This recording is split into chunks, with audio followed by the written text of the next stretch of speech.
My name is Susan Thaw. I'm a New Yorker. I'm a member of the Edith Stein Guild, and we've been discussing Edith Stein this afternoon.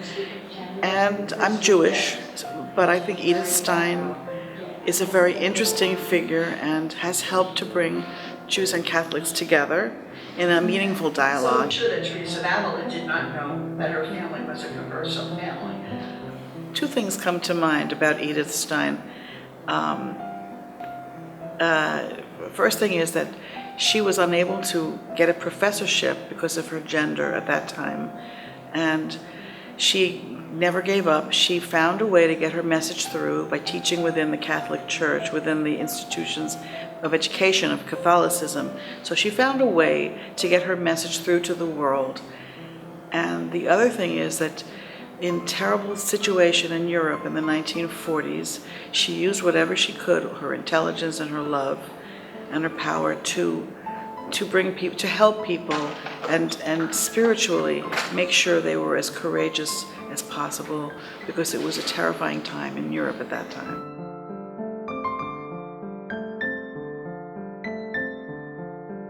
I think the more we know about Edith Stein, the more we will be able to use her writings and her teachings to help humanity and to help various groups get along with each other. Because Edith Stein, throughout her life, with all the changes she went through, basically was searching for God, searching for the truth. She could help the world come together in peace. But when you're searching for the truth, that's a search for God. And people can use this thought to get a higher ground, to live life in a better way, to stop fighting, to stop war, to stop all the difficulties that mankind is having right now.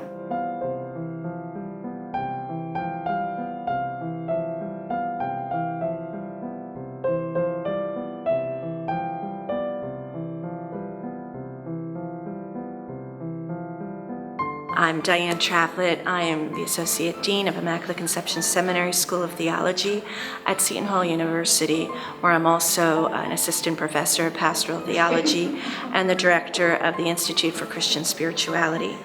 And in my spare time, I give talks and retreats, days of recollection in the tri-state area on Edith Stein and other wonderful people of faith.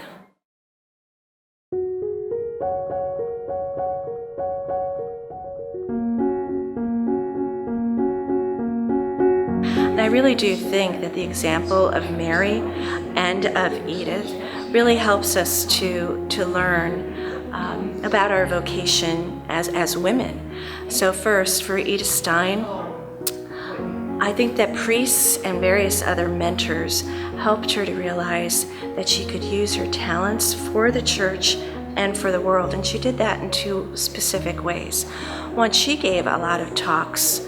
She was a public speaker. At the behest of priests, she gave talks on the role of women in the church and in society. She gave it to Catholic organizations, and she also she wrote essays on women. But she also, in a very distinct way, she wrote using her talents as a writer to speak out against Nazism. She did that by writing Life in a Jewish Family. The essence of the religious life, she says, especially one of a Carmelite, is to intercede for sinners and to cooperate in redemption of the world by voluntary and joyous suffering. And I think that for Edith, as her example, for me, is to pray, to ask God, what do you want of me? To be women of prayer in the church. How can I serve the body of Christ? What talents do I have that perhaps should be nurtured in order to help the church? So Edith first would say, if she were the one talking to you today, she would say, pray about it. Ask God, am I supposed to have a role in the heart of the church? Am I supposed to have a role in politics? She encouraged women to know about the laws of the country. Is there legislation that is helping or harming the family? She encouraged women to be involved like Mary would be involved. She said, if we looked at Mary at the wedding feast of Cana, Mary would go into a situation and she'd survey the conditions with a vigilant eye. And she'd ask women, therefore, in imitation of Mary, look at the situation that we find ourselves in with a vigilant eye and see what we can do to make the world or society or the church a better place.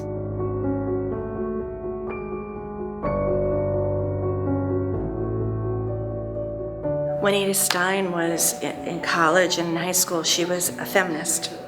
And she'd say, a radical feminist. In fact, she'd say the most radical of the radical feminists. She was very interested in a woman's right to vote and equal pay for equal work.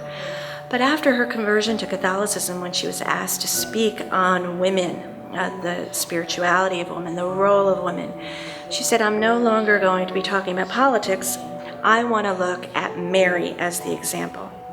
And so she'd ask her audiences to consider Mary as a woman of strength and a model for today's woman. So first, she would ask women to consider Mary standing at the foot of the cross, co-laboring in redemption, that women have that opportunity to use their hearts, and sometimes their pierced hearts, to help, as she said, with the lifeblood of their bitter pains, to help to redeem society, the lifeblood of their bitter pains. So she asks us to take a look at Mary and realize that in Mary's suffering, close to the heart of Christ, Mary, as a faithful woman, suffered, but she was suffering for our redemption. So Edith kind of begged women not to be afraid to draw close to suffering humanity, but to realize that God has entrusted their female souls with others. So she'd say, women, God has entrusted people to your care. Help them to journey towards God. Nourish them, nurture them, be spiritual mothers. This was a favorite saying of Edith, to really be spiritual mothers. All women are called to be mothers of some type. And then for Edith, a wonderful example is when she's in a concentration camp. She's a spiritual mother to those around her, those who have been entrusted to her care.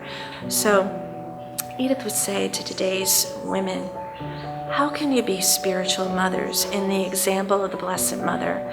How can you carry divine life? How can you nourish and nurture divine life with your hearts that are called to be expansive, warm, loving, not overbearing, not smothering, but in a way that helps people be who they should be in the sight of God? When Edith was about 15 years old, she made a conscious and deliberate decision to stop praying. And I would say that that wasn't a rejection of Judaism. It was simply what we could look at with children today or young adults today who begin that questioning, the question of, is there a God? Is there a personal God? And Edith really struggled with that. So at around the age of 15, she stopped praying and then began this great search for, as she said, the truth.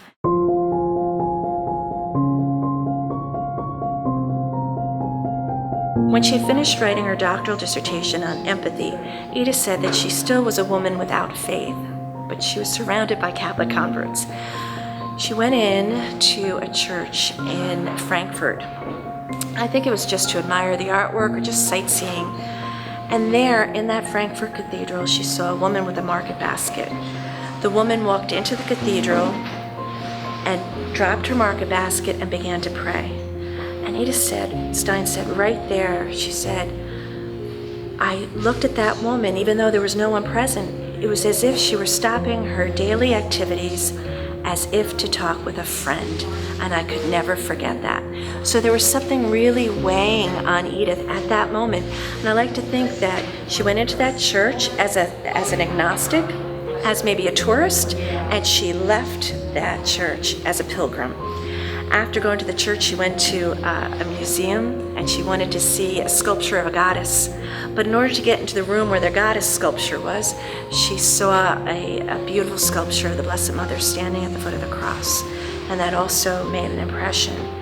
So it's as though there were very seeds of conversion, images planted in her mind and in her heart that she pondered, that she mused, that she chomped on a little bit on her road to conversion. But one of the primary scenes in Edith Stein's conversion is when she went to the home of a friend, the Reinach home.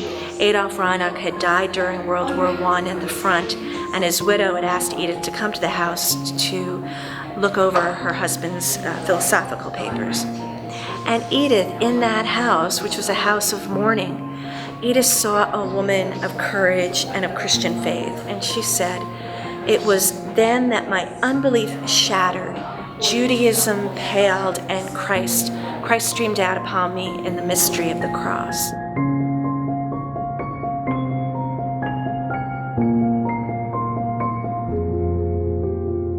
After that, it still took some time, a few years, for Edith to consider pondering, and then she stumbles upon the book, The Autobiography of Teresa of Avila, and in reading that book, she says, this is the truth. And you wonder right there, what was the truth? What did Edith find in Teresa of Avila? But again, it was another woman with the market basket, woman who was mourning, and then now Teresa of Avila, a strong woman, a woman of faith, a woman of prayer. And I think it's connected with that woman with the market basket and the fact that Edith had stopped praying when she was 15. So now you have Edith finally seeing a woman in the guise of Teresa of Avila, a woman who has that relationship with God, a personal relationship with God. And I think right there is what we can learn from Edith's conversion experience. People are looking, searching, hungry, thirsty for that personal relationship. And Edith tells us, be patient. God's looking for you. Believe through Edith Stein's experience that sometimes these things do take time, but be open to seeing God in different circumstances. In your reading, in other people He might send your way, and realize that there are no coincidences.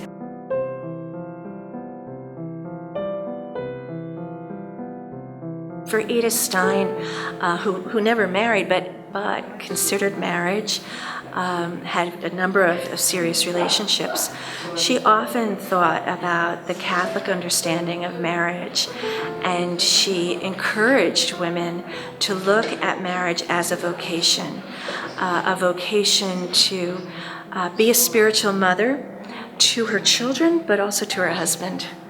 And how can she help her husband to grow in his relationship with Christ and to answer the call, for whatever the call might be for him in his business or in his role in the world, but also to encourage him to be a spiritual father. She encouraged women to spend time with the family, particularly as the family was growing.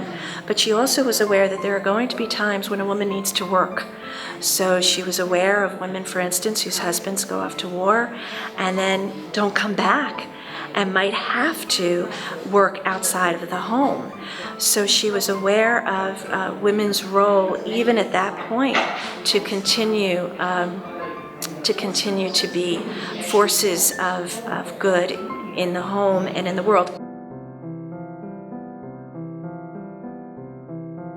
All women should learn about Edith Stein. If Edith Stein could give advice to women in the world today, she would say to women to pursue whatever they want to do in the world. If they want a job and to be a professional, they should do that. If they want to be married and have a family, they should do that. And also, if they want to enter an order, a nunnery, become a nun, become a sister, to help transform the world, by doing that, because women are meant to be wherever they want to be, and that's basically what God has, the role that God has for them is to do whatever they want, to achieve what they want, as long as it's something that will be helpful and will bring people together in a spirit of cooperation.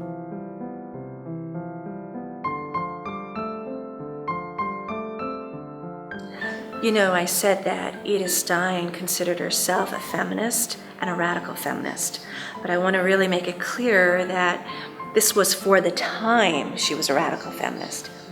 I don't like using that word for Edith today, because I believe that so often when we speak about feminism today, at least in the United States, at least in this area of the United States, we often use it in terms of a woman's alleged right to an abortion. And Edith, I am convinced, would have been on the side of life from the moment of conception until the end of natural death. So I don't use the word feminism in connection with Edith, except to say at the beginning of her life. But right now, I would say that Edith would like to speak, and did speak, about a woman's femininity and her strength in that femininity. The strength, for instance, of a woman who is able to love even when it hurts. A woman who is able to love like Mary did with a pierced heart and is still able to stand at the foot of the cross. I believe that Edith would beg women to try to be women of silence, but there's power in silence. The silence that tells a woman that there's a whimpering in the distance and she can hear it. She can see, because of the silence, she can see where there's a need. And then know when it's appropriate and the time is right to speak out the way that Edith did.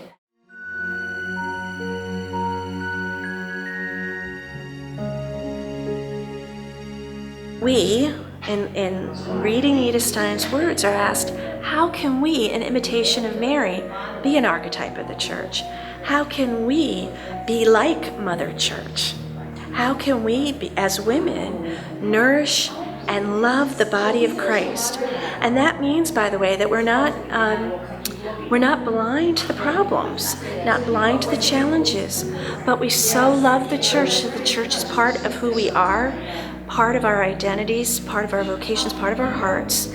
And therefore, in seeing wounds, we try to heal the wounds of the church and of the mystical body and of the world.